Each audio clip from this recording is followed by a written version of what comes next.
गजल नहीं सरते दिन और संग है बाका गजल नहीं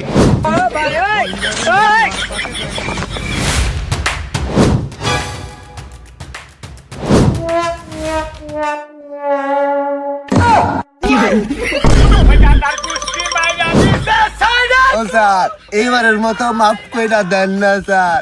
অন রাইট বাজে একটা, এমনিতে 1 মাস গোসল করি নাই স্যার, আজকের মতো চাইরা দেন।